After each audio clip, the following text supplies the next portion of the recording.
Based on true events ***. I watched Bozeman whirl beneath me as I took off from the airport. We climbed high, high into the early morning sky. My hands gripped the armrests so hard, my knuckles turned pale. I chewed on my bottom lip. Inside my chest, my heart raced.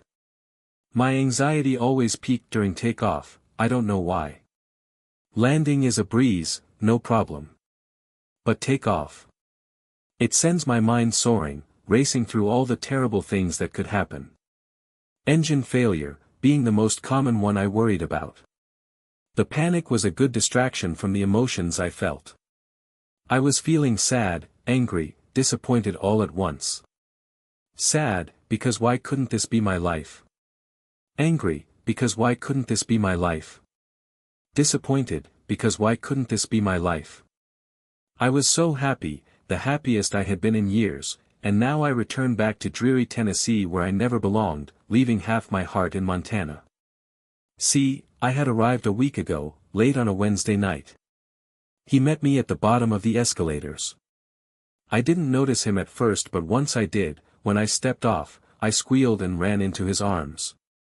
He smelled like fresh sea water and clary sage. I breathed him in deeply. His arms were tightly wrapped around me. His chin rested on top of my head. I could have cried in that moment, but I didn't. Instead, I pulled away from him and looked up, beaming, and he was, too. We walked together to the baggage claim. He held my hand as we walked to the car and kissed me before I got in. And once in, he rested his hand on my thigh as he drove through Bozeman, lights twinkling in the night, to his home, a humble apartment. We talked a bunch of nonsense. I rambled about the airports, how proud I was that I didn't panic once, not once. He laughed at my silliness and I swelled each time.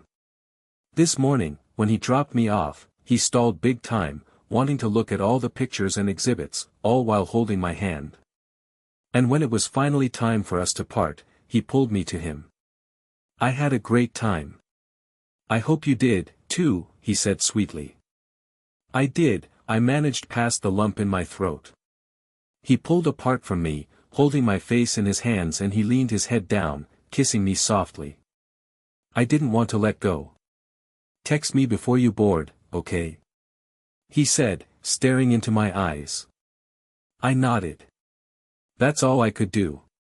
Tears threatened to fall any second. And when it was finally time for me to go and cross the line into security, I squeezed his hand tightly in mine.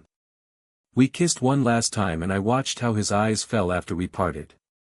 Don't forget to text me, he said quietly. I nodded again. And I walked away. And now, sitting in this plane, hundreds of feet above sea level, I replay that moment over and over in my mind.